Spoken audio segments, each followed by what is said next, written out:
안녕하세요. 지난 몇 년간 우리 대화의 중심에는 항상 인공지능, AI가 있었죠. AI가 시를 쓰고 코드를 짜고 또 그림을 그리는 걸 보면서 정말 많이 감탄해 왔습니다. 그런데 이제 AI 혁명에 진짜 다음 장이 열리고 있습니다. 그냥 똑똑한 소프트웨어를 넘어서요. AI에게 손과 발을 달아주는 시대, 바로 물리적 AI의 시대입니다. 실제로 움직이고 일하고 우리와 상호작용하는 로봇들이죠. 오늘은 바로 이 거대한 변화의 물결, 특히 로봇 관련 ETF가 어떻게 새로운 투자의 지평을 열 수 있는지 한번 깊이 파고들어 보겠습니다. 네, 맞습니다. 오늘의 핵심 질문은 바로 그거예요. 왜 지금인가? 사실 로봇공학 자체는 수십 년 된 분야잖아요. 공장 자동화 로봇도 늘 있었고요. 그런데 왜 유독 지금 소프트웨어 중심의 AI 붐이 일어난 지 한참 지난 이 시점에 갑자기 모두와 이 물리적 AI와 로봇에 열광하기 시작했을까요? 뭔가 결정적인 변곡점이 온 것 같은데 바로 그 지점을 파헤쳐보면서 이 시장의 잠재력을 가늠해보는 아주 중요한 시간이 될 겁니다. 좋습니다. 그럼 그 변곡점의 핵심부터 한번 풀어보죠. 이런 말이 있더라고요. 현재 AI의 능력은 앞으로 우리가 보게 될 것 중 가장 낮은 수준이다.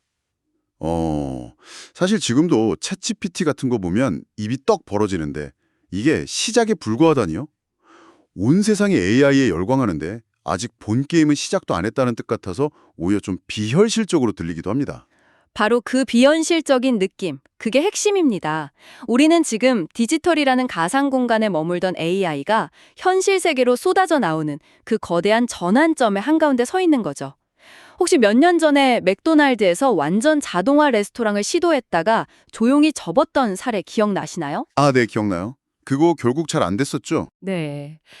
그때 왜 실패했을까요? 아이디어는 좋았지만 당시의 로봇은 감자튀김처럼 규격화된 건 잘 집어도 모양이 제각각인 햄버거 빵을 부서뜨리지 않고 집는다거나 쏟아진 음료수를 인식하고 대처하는 능력이 현저히 부족했습니다. 한마디로 기술이 수요를 따라가지 못했던 거죠. 아, 그렇군요. 그러니까 인력난을 해결하고 싶다는 외식업계의 강력한 필요, 즉 수요는 이미 그때 확인이 된 셈인데 그걸 감당할 기술이 없었다는 거군요. 그런데 이제는 상황이 달라졌다는 말씀이시죠? 정확합니다. 바로 챗 GPT나 제미니 같은 초거대 언어 모델, 그리고 사물을 정확히 인식하는 컴퓨터 비전 기술의 폭발적인 발전 덕분입니다. 이 소프트웨어적인 진보가 로봇이라는 하드웨어에 탑재되기 시작한 겁니다. 아, 과거의 로봇이 그냥 정해진 좌표값만 따라 움직이는 기계팔에 가까웠다면 이제는 이 테이블 좀 치워줘 같은 모호한 명령을 듣고 테이블 위에 컵과 접시, 쓰레기를 스스로 구분해서 행동하는 지능적인 일꾼으로 진화하고 있는 거죠. 그렇군요. 드디어 두뇌와 몸이 제대로 결합되기 시작했다. 이 말이네요. 테슬라의 인간형 로봇 옵티머스가 정보를 처리하고 학습하는데 그록이라는 AI를 활용하는 게 바로 그런 사례겠군요. 소프트웨어 업데이트가 곧바로 로봇의 피지컬 능력 향상으로 이뤄지는 그런 선순환 구조가 만들어진 거네요. 맞습니다. 소프트웨어의 발전이 하드웨어의 한계를 뛰어넘게 해주는 시대가 온 겁니다. 이게 바로 지난 수십 년간 로봇 공학이 넘지 못했던 벽을 허무는 열쇠이고 왜 지금인가에 대한 가장 명확한 대답입니다. 기술이 수요를 따라잡기 시작했다. 와, 이게 정말 현실화된다면 시장 규모나 경제에 미치는 파급력은 어느 정도일까요? 엔비디아의 CEO 젠슨 황 같은 거물들은 이걸 거의 4차 산업혁명 수준으로 보고 있던데요. 심지어 주 4일 근무를 현실로 만들 거라고까지 했죠. 그게 단순한 수사가 아닙니다. 그 거대한 비전을 뒷받침하는 구체적인 수치들이 나오고 있거든요. SNS 인사이더 예측을 보면 물리적 AI 시장은 지금부터 2033년까지 연평균 32.5%라는 엄청난 성장률을 기록할 것으로 전망됩니다. 잠시만요. 연평균 32.5%요? 와, 솔직히 좀 믿기 힘든 숫자인데요.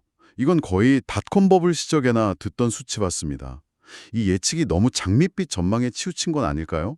이런 리포트들이 종종 긍정적인 쪽으로 좀 편향되기도 하잖아요.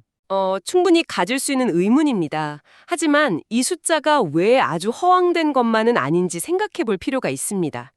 이 성장률의 동력은 특정 산업 하나가 아니거든요. 제조업, 물류, 헬스케어, 농업, 서비스업까지. 사실상 인간의 물리적 노동이 필요한 모든 분야가 이 혁명의 대상이 되기 때문이죠. 아, 즉 잠재 시장의 크기가 전체 실물 경제인 셈입니다. 로봇이 인간의 노동력을 보완하거나 대체하면서 발생하는 생산성의 비약적인 증가는 곧 기업의 이익 증가로 이어질 거고요. 이건 뭐 주식시장 전체에 긍정적인 영향을 미칠 수밖에 없습니다. 아, 특정 섹터가 아니라 경제 전반의 생산성 자체를 끌어올리는 게임 체인저라는 관점이군요. 그렇게 보니까 이해가 갑니다. 이미 아마존이나 월마트 같은 거대 유통기업들이 물류창고 자동화에 막대한 자금을 쏟아붓고 있는 걸 보면 이건 단순한 미래 예측이 아니라 현재 진행형인 현실이네요? 바로 그렇습니다. 그리고 이 기술을 주도하는 기업들은 당연히 더 큰 수혜를 입게 되겠죠. 핵심은 이 거대한 흐름이 이제 막 시작됐다는 점입니다. 좋습니다. 그럼 이 거대한 흐름에 어떻게 올라탈 수 있을까요? 솔직히 이 잠재력을 듣고 나니 마음이 설레면서도 한편으로는 좀 막막합니다. 앞으로 어떤 로봇 회사가 제2의 엔비디아가 될지, 수많은 스타트업 중에 옥석을 가려내는 건 전문가가 아닌 이상 거의 불가능에 가깝잖아요. 대부분은 실패할 테고요. 아주 현실적인 고민이시고요. 바로 그 지점에서 ETF, 즉 상장 지수 펀드가 현명한 대안이 될 수 있습니다. 특정 종목의 홈런을 노리면서 찍는 게 아니라 로봇 산업이라는 유망한 테마 전체에 효과적으로 분산 투자하는 방식이죠. 리스크를 관리하면서 산업 성장의 과실을 함께 누리는 전략입니다. 그런데 여기서 흥미로운 점을 하나 발견했습니다. 이런 로봇 ETF들의 포트폴리오를 들여다보니까 의외로 우리가 이미 잘 아는 빅테크 기업들이 상위권을 차지하고 있더라고요. 맞습니다. 그게 바로 이 투자 전략의 뭐랄까 숨겨진 매력입니다. 예를 들어 가장 대표적인 로봇 ETF 중 하나인 글로벌엑스 로보틱스 앤드 인공지능 ETF, 티커로는 BOTG를 한번 보죠. 지난 3년간 연평균 19.4%라는 꽤 인상적인 수익률을 기록했는데 포트폴리오에서 가장 큰 비중을 차지하는 종목이 뭔지 아십니까? 바로 엔비디아입니다. 아, 그러니까 로봇 ETF라고 해서 우리가 잘 모르는 좀 불확실한 미래의 로봇 기술 회사에만 베팅하는 게 아니군요. 우리가 사실상 현재 AI 시장을 지배하는 엔비디아의 안정성에 올라타면서 미래 로봇 산업의 성장 가능성까지 함께 가져가는 일종의 하이브리드 투자 전략이 되는 셈이네요. 이건 정말 중요한 포인트 같습니다. 정확한 표현입니다. 로봇을 똑똑하게 움직이려면 강력한 AI 칩이 필수적이니까요. 가치 사슬의 최상단에 있는 기업을 담는 건 당연한 이치죠. 그뿐만 아니라 이 ETF에는 우리가 잘 모를 수 있는 일본의 화낙, 페뉴기나 야스카와 전기 같은 전통적인 산업용 로봇 강자들도 포함되어 있습니다. 수십 년간 공장에서 로봇을 만들어 온 하드웨어 기술력과 엔비디아의 최첨단 AI 두뇌가 결합되는 그림을 펀드 하나로 그릴 수 있는 겁니다. 그렇다면 이런 ETF에도 여러 종류가 있겠죠. 보트즈처럼 좀 더 하드웨어에 가까운 로봇 자체에 집중하는 상품이 있다면 AI라는 두뇌 쪽에 더 비중을 두는 상품도 있을 것 같은데요. 물론입니다. 또 다른 예로 글로벌엑스 인공지능 기술 ETF, 즉 AIQ라는 펀드가 있습니다. 이 펀드는 지난 3년간 연평균 34%라는 더욱 놀라운 수익률을 보여줬는데요.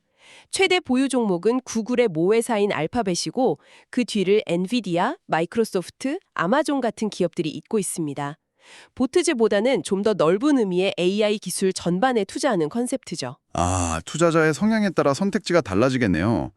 로봇이라는 물리적인 결과물에 더 집중하고 싶다는 보트즈, AI 기술이라는 근원적인 동력에 투자하고 싶다면 AIQ를 고려해 볼 수 있겠습니다. 물론 구체적인 로봇 기업 사례도 빼놓을 수 없겠죠. 심보틱이라는 회사가 있던데 주가 상승세가 엄청나더라고요. 월마트 같은 대형 유통업체의 물류창고에서 쉴 새 없이 일하는 로봇을 만드는 곳이라고 들었습니다. 네, 심보틱은 물리적 AI가 어떻게 실제 비즈니스에서 돈을 버는지를 보여주는 아주 좋은 예입니다. 거대한 창고 안에서 수백 대의 로봇이 인간의 개입 없이 상품을 분류하고 쌓고 옮기는 완전 자동화 시스템을 구축하죠. 월마트는 이 시스템을 도입해서 물류 효율을 극적으로 높였고 심보틱의 기술력을 인정해서 지분 투자까지 했습니다. 이런 잠재력 있는 기업들이 바로 로봇 ETF에 담겨있는 보석들인 셈입니다. 하지만 이런 생각이 들 수도 있습니다. ETF는 산업 전체에 투자하는 만큼 심보틱처럼 폭발적으로 성장하는 기업의 수익률을 다른 부진한 기업들이 깎아먹을 위험은 없나요? 옥석을 가리지 못하고 부실한 기업까지 함께 담게 될 수 있잖아요. 그건 분산 투자의 본질적인 특성이자 장점이자 단점입니다. ETF 투자는 심보틱 한 종목에 몰빵해서 얻을 수 있는 100배의 수익률을 포기하는 대신에 유망해 보였지만 결국 실패하는 99개의 다른 로봇 회사에 투자해서 자산을 모두 잃을 위험을 피하는 전략입니다. 그렇죠. 개별 기업의 흥망성쇠를 예측하는 것은 월스트리트의 전문가에게도 지극히 어려운 일입니다. 하지만 산업 전체가 구조적으로 성장할 것이라는 확신이 있다면 그 산업을 대표하는 기업들을 한 바구니에 담은 ETF는 리스크를 줄이면서도 성장의 과실을 안정적으로 나눌 수 있는 매우 합리적인 방법이 될 수 있습니다. 물리적 AI와 로봇 산업이 바로 그런 경우라고 할 수 있겠죠. 알겠습니다. 오늘 이야기를 한번 정리해 보겠습니다.